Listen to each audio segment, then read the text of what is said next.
Olá, boa tarde. Boa tarde. O Jornal da Cultura, primeira edição, começa agora com os seguintes destaques. Começou e já parou. O julgamento que pode caçar a chapa Dilma Temer é interrompido. Ministros decidem ouvir novos depoimentos. Não há prazo para isso. Uma cidade para todos. Moradores não esperam o poder público e põem a mão na massa para construir bairros sustentáveis.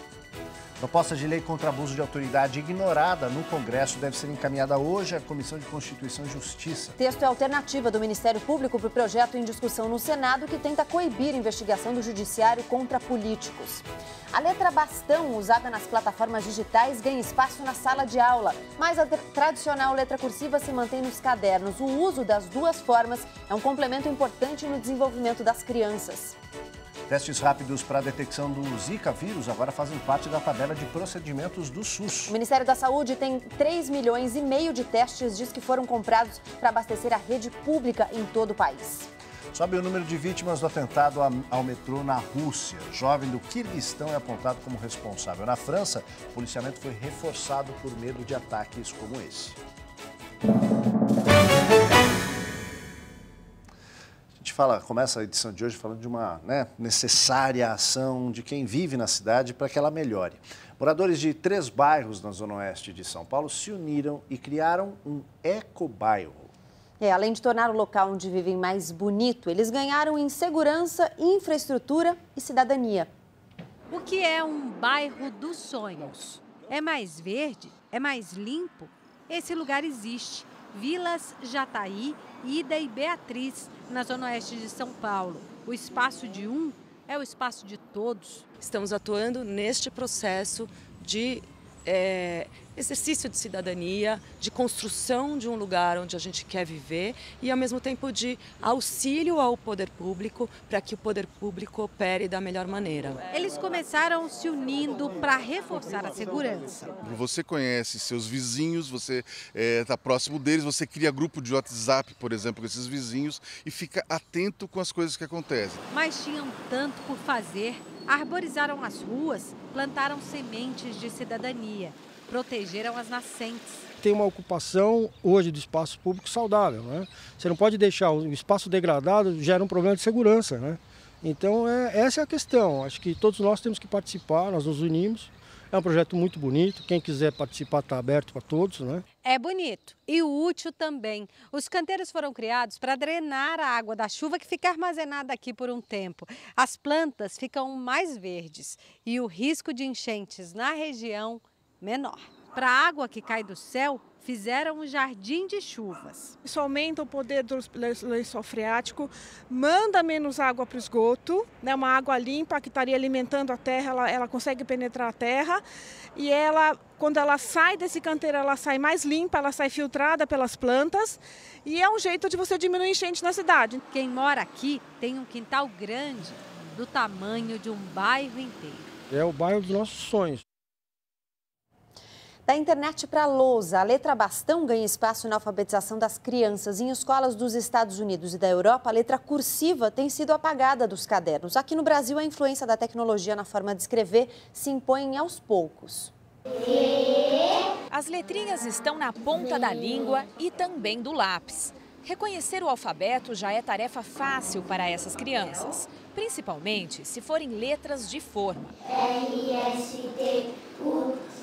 A letra de forma ou bastão é a tipografia que as crianças conhecem antes mesmo de irem à escola, em tablets e smartphones, por exemplo.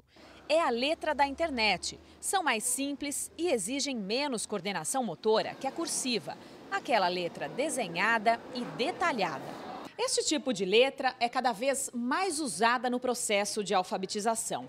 Mas isso não significa que a letra cursiva tenha sido totalmente abandonada no Brasil, como já acontece em países europeus e nos Estados Unidos. O que mudou é que ela não é mais prioridade absoluta no ensino em algumas escolas. O Ministério da Educação reconhece o uso dos diferentes tipos de letras e que as escolas têm autonomia para decidir como irão alfabetizar. Eu vou ter, no primeiro ano, caderno de caligrafia. Então, a letra bastão, para mim, no primeiro ano, ela é só um acessório. Ela é só uma possibilidade de leitura. Eu nunca vou pedir para que as crianças escrevam com essa letra. Para esta neuropediatra, tanto a letra bastão quanto a cursiva estimulam o desenvolvimento cognitivo da criança. Nós somos um continente dentro do Brasil e talvez demore para todos terem acesso à tecnologia. Enquanto isso não acontecer, todo mundo tem que ser alfabetizado também na cursiva. Ainda sobre educação, acontece hoje em São Paulo a 4ª edição do Transformar, um evento patrocinado pelas fundações Lehman, Península e Inspirare para discutir novas práticas pedagógicas e repensar o modelo de escola que temos hoje. O evento é voltado para educadores, mas quem está em casa pode acompanhar pela internet. A repórter Laís Duarte explica para a gente como. Boa tarde, Laís. Boa tarde, Aldo. Boa tarde para todo mundo. O evento começou justamente com os maiores interessados em pensar novas formas de educação, que são os estudantes. Eles fizeram uma apresentação mostrando como pensam e o que esperam da sala de aula. Ao todo, são 8 palestras acontecendo ao mesmo tempo em 4 palcos. Eu vou conversar com a Ana Maria Diniz, que é presidente do Instituto Península. Boa tarde, Ana Maria. O que vai ser discutido aqui? Boa tarde, Juliana. Olha, o que está sendo discutido aqui hoje, nessa 4ª edição do Transformar, é exatamente 3 focos. Primeiro, o aluno, a sala de aula e os professores. Então, nessa 4ª edição, a gente realmente resolveu colocar luz nisso, porque é a coisa mais importante para transformar a educação. A sala de aula precisa mudar, precisa se reinventar, desde o mobiliário físico, a disposição dos alunos, a inter-relação entre o professor e o aluno. O professor precisa mudar de postura, precisa ser muito mais um mediador desse conteúdo, usando tecnologia para facilitar o conhecimento das crianças, e o aluno precisa ser protagonista. Isso é o mais importante e isso é uma beleza, porque a educação de hoje possibilita que o aluno vá para o centro dessa discussão e seja realmente um protagonista. Ok, muito obrigada pela participação. Se você não estiver em São Paulo e quiser acompanhar todas essas palestras, dá para ver ao vivo, de qualquer lugar do Brasil e do mundo. Entra no site transformareducação.org.br. Aldo. Obrigado, Laís, pelas informações. Gabriela. Mudando de assunto, muitos frequentadores de academias consideram o celular um aparelho indispensável durante os exercícios. Usar o smartphone na atividade física, durante a atividade física, prejudica a concentração, o desempenho e pode causar lesões. É a vida moderna dentro das academias. Basta olhar para o lado e ver alguém com um celular nas mãos. A Viviane, por exemplo, não desgruda os olhos da tela, nem durante a sessão de alongamento. Eu baixo músicas em inglês e o tempo que eu estou correndo ou me exercitando, eu vou olhando para o celular para aprender. Enquanto corre na esteira, o Henrique ouve música, lê notícias e troca mensagem com os amigos. E aí, não tem medo de cair? Às vezes dá um pouquinho de medo, né? Mas a gente dá uma diminuída na velocidade. Esse professor não deixa barato. Com ele, a marcação é cerrada. Vou confiscar o celular, hein? Ops, faz isso não. Aí a gente dá uma orientada, né? Para não atrapalhar no desempenho do treino deles. Enviar mensagens de texto e falar ao celular durante a atividade física compromete não só a atenção do aluno, como o equilíbrio, a estabilidade e a postura do corpo, o que aumenta o risco de quedas e lesões. Você reduz a intensidade do exercício quando você está mexendo no celular. E por que aumenta o risco de lesão? Porque a sua atenção reduz, então fica dividida entre a execução do exercício e o celular. Celular e academia não combinam. Eu vou tentar ver menos o celular, para não ter um prejuízo, né? Para estar sempre saudável e treinar com qualidade. Em 2016, mesmo com retração, o mercado de games no Brasil movimentou 1 bilhão e 200 mil dólares. Pois é, e o público dos jogos aqui é bem equilibrado. 54% dos jogadores são, na verdade, jogadoras. Na tela, o apocalipse zumbi. E do outro lado do console, quem tenta salvar a humanidade de tanto horror é a Monique. Sei lá, eu gosto dessa coisa dessa adrenalina do terror. Hoje, além de jogar, ela batalha para transformar o game em renda. Com o site que criou, o Horror Database tem até 100 mil acessos por mês com os próprios vídeos. Olá pessoal, estamos começando mais um Resident Evil. É o meu sonho há 17 anos viver disso. E a Monique faz parte da maioria dos gamers brasileiros, as mulheres, pelo 2º ano consecutivo. Mais da metade das meninas se considera jogadoras casuais. Preferem plataformas portáteis, como celulares. E eu tenho uma oferta muito grande de jogos dentro desses dispositivos, de uma forma mais simplificada. As mulheres acabaram gostando, e optando por consumir jogos também nessa plataforma. Com o controle na mão, não existe sexo frágil ou sexo forte. Todo mundo joga de igual para igual. Mas as mulheres gamers ainda sofrem preconceito. Uma outra pesquisa feita em 2012 mostrou que 63% das entrevistadas já sofreram algum tipo de assédio. Por isso, muitas mulheres jogam usando apelidos masculinos. É onde mais existe, porque aí as pessoas podem se esconder de verdade, falar os absurdos e acharem que elas estão impunes. Mas eu vou continuar jogando assim, porque é assim que eu sei jogar e eu não devo nada a ninguém. Vamos a outras notícias nacionais. Apesar da operação da Polícia Federal, as exportações brasileiras de carne cresceram no mês de março. E a partir de agora, os testes rápidos para a detecção do Zika vírus fazem parte da tabela de procedimentos do SUS. A medida começou a vigorar nesta segunda-feira. O teste fabricado por um laboratório estatal da Bahia pode confirmar em 20 minutos se o paciente está ou já foi infectado pelo vírus Zika em algum momento da vida. Entre outras doenças, o vírus da Zika é causador da microcefalia em bebês. Segundo o Ministério da Saúde, 3,5 milhões de testes foram comprados para abastecer a rede pública em todo o país. Apesar da operação da Polícia Federal e das restrições impostas por diversos países ao produto brasileiro, a exportação de carne cresceu 9% no mês de março. Houve embarque de carnes de frango, bovina e suína para mais de 170 países. O valor exportado superou em 110 milhões de dólares o total registrado em março do ano passado. O governo de São Paulo lança o edital de licitação de uma nova parceria público-privada em Guarulhos, Arujá e Itaquaquecetuba, na região metropolitana. O lançamento aconteceu durante evento imobiliário na capital paulista. Segundo o governador Geraldo Alckmin, a parceria chamada Nova Cidade Albor será a maior PPP realizada no estado na área da habitação. Nas notícias de Brasília, o presidente do Senado, Eunício Oliveira, disse que vai enviar hoje à Comissão de Constituição e Justiça da Casa o projeto do Procurador-Geral da República sobre abuso de autoridade. Praticamente vazia, a Comissão de Constituição e Justiça do Senado realizou uma audiência pública para discutir as alterações à lei de abuso de autoridade. O Procurador-Geral da República, Rodrigo Janot, foi convidado, mas não compareceu porque está em missão oficial. Na semana passada, Janot, que discorda do atual projeto, que está em discussão na CCJ, entregou sugestões para alterar o texto, mas as mudanças foram ignoradas pelo senador Roberto Requião, relator do projeto. Diante do mal-estar, o presidente do Senado, Eunício Oliveira, afirmou que irá encaminhar a proposta do procurador-geral Rodrigo Janot à Comissão de Constituição e Justiça. O relator sempre pode alterar o seu parecer no momento até da votação.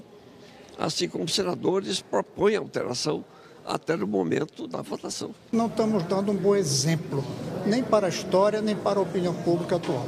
Assodamento com a impressão de fazer isso em causa própria. Um dos pontos que deve ser discutido é o que trata do crime de interpretação. O trecho está previsto no relatório de Requião, mas foi retirado pela Procuradoria-Geral da República. Se o ponto permanecer, um juiz da primeira instância que condenar um réu pode ser punido se uma instância superior absolver a pessoa. O autor do projeto de abuso de autoridade é o atual líder do PMDB no Senado, Renan Calheiros, que faz parte da base aliada, mas nos últimos dias tem criticado, inclusive nas redes sociais, as reformas do governo. Hoje ele disse que ainda não rompeu com o presidente Michel Temer, mas comparou o atual governo com a seleção treinada por Dunga. São posições diferentes no PMDB e no governo, porque do jeito que está, o governo está parecendo com a seleção do Dunga. E nós não precisamos mais do Dunga, nós precisamos do Tite para levar o Brasil a um porto seguro. Precisa de vergonha na cara, né, nesse país, é isso que a gente precisa. 2 anos e 5 meses depois da vitória nas urnas, o TSE, o Tribunal Superior Eleitoral, começou a julgar hoje a chapa Dilma Temer em ação do PSDB, que alega ter havido abuso de poder econômico na eleição de 2014. O julgamento começou e parou. Pois é, isso hoje de manhã já, né? A maioria dos 7 ministros da corte aprovou a convocação de novas testemunhas de defesa da ex-presidente Dilma Rousseff. Um deles, o ex-ministro Guido Mantega, também decidiu atender a um pedido, o TSE também decidiu atender a um pedido dos advogados da ex-presidente e dar mais 5 dias de prazo para as alegações finais da defesa. O relator ministro Herman Benjamin havia dado prazo de 2 dias para os advogados completarem a defesa da ex-presidente. Logo no início, os advogados pediram a extensão do prazo para 5 dias com base em dispositivos legais. O relator respondeu que o processo já se estendeu demais e que, se decidisse sozinho, não atenderia o pedido. Mas, ao deixar a questão para o plenário decidir, ele afirmou que, para não provocar novos atrasos por recursos da defesa, concordava em ampliar o prazo. O Ministério Público Eleitoral e os advogados do PSDB, autores da ação, também concordaram. No plenário, além de Herman Benjamin, todos os outros 5 ministros votaram a favor de conceder mais 5 dias de prazo para a defesa. Como presidente do tribunal, o ministro Gilmar Mendes não votou. A corte também decidiu ouvir novas testemunhas. Com essa decisão, o julgamento foi adiado e ainda não tem data marcada para continuar. A seguir, bombardeio com gás tóxico deixa quase 60 mortos na Síria. E mais, a França reforça a segurança com medo de novos ataques como o do metrô na Rússia.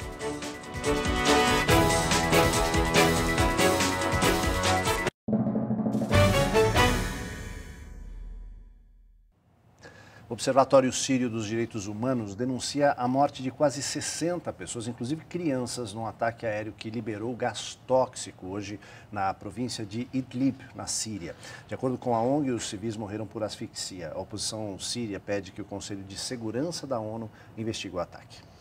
E vamos a outras notícias internacionais. Sobe para 14 o número de mortos no atentado ao metrô de São Petersburgo, segunda maior cidade da Rússia. Até agora, nenhum grupo assumiu a autoria do ataque, mas as autoridades russas dizem já saber quem o executou. Um jovem do Quirguistão que tinha nacionalidade russa. Os serviços de inteligência agora investigam se ele tinha conexões com conhecidos grupos terroristas.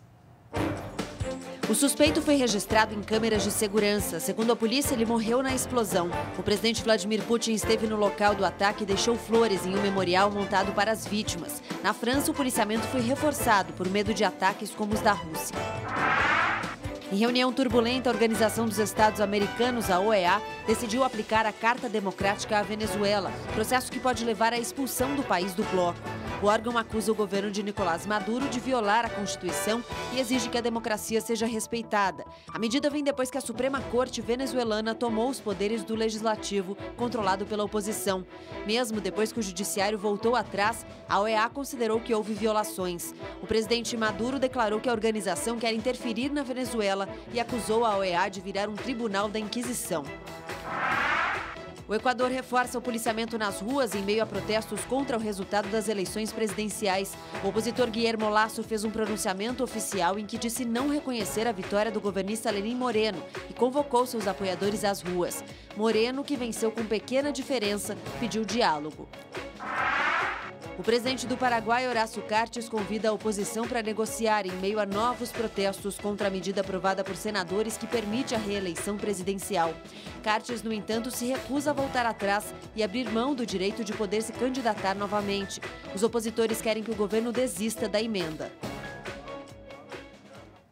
Hora do esporte. Boa tarde, Cadu Cortez. Tudo bem, Gabi? Tudo, e você? Tudo ótimo. Bem-vindo, Cadu. Salve, Aldo, tranquilo? Vamos lá para a nossa hora do esporte.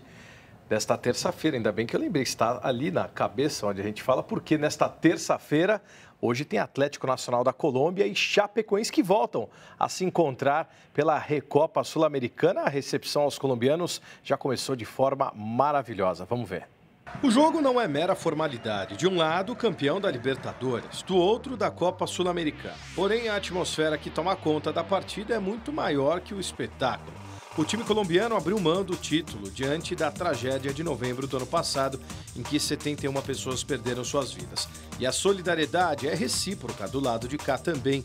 Quando a delegação do Atlético Nacional de Medellín chegou ao Brasil, os jogadores foram recebidos no aeroporto por torcedores da Chapecoense e ganharam da prefeitura uma medalha de agradecimento. A carreata seguiu o ônibus da delegação colombiana ao hotel. O público vai se reunir a partir do começo da tarde na praça principal de Chapecó, onde vai vai ser instalado um telão para transmitir a partida. Do local de encontro, os torcedores vão caminhar até o estádio. Antes do jogo, vai ter um abraço coletivo do lado de fora. A Chape também divulgou um vídeo com os familiares dos jogadores cantando uma música e a hashtag Pra Sempre Chape.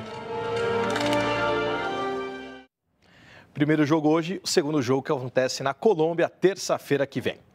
A TV alemã acusa o Comitê Olímpico Internacional de afrouxar as investigações de reanálises de amostras de Pequim 2008. Vamos ver. O COI está sendo acusado de falhar na investigação de exames antidoping que deram positivo, incluindo velocistas da Jamaica durante a reanálise de amostras da Olimpíada de Pequim 2008. A emissora alemã ARD, responsável por denunciar o escândalo do esquema de doping na Rússia, afirmou em reportagem nesta segunda que o COI e a agência decidiram não tomar nenhuma ação diante da presença do esteroide clenbuterol na urina de inúmeros atletas. O argumento das entidades internacionais é que os níveis da droga seriam baixos demais e poderiam ter vindo de carne contaminada. A alegação da emissora alemã surgiu menos de 3 meses após Usain Bolt perder a medalha de ouro do revezamento 4x100 de Pequim 2008, após uma reanálise do atleta Nesta Carter dar positivo.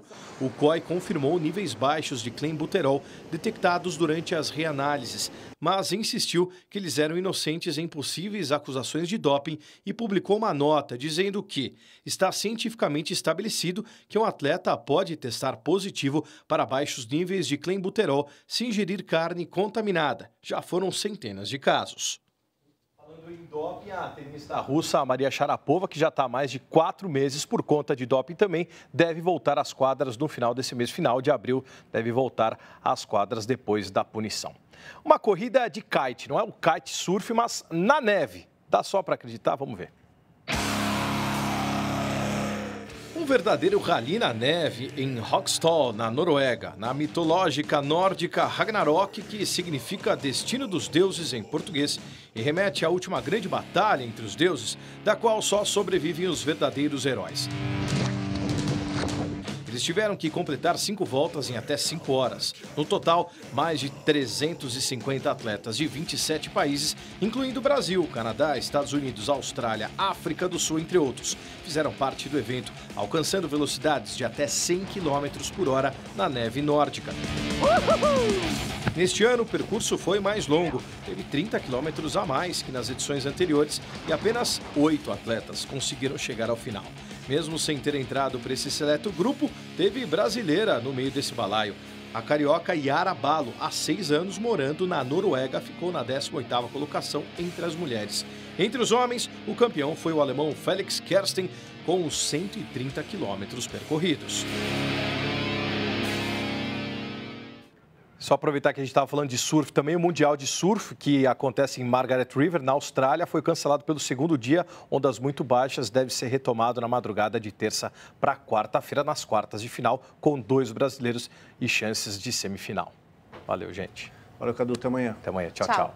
Jornal Cultura, primeira edição, fica por aqui. Uma ótima tarde para você. Agora tem JC Debate. A gente volta amanhã ao meio-dia. Uma ótima tarde para você. Tchau. Tchau.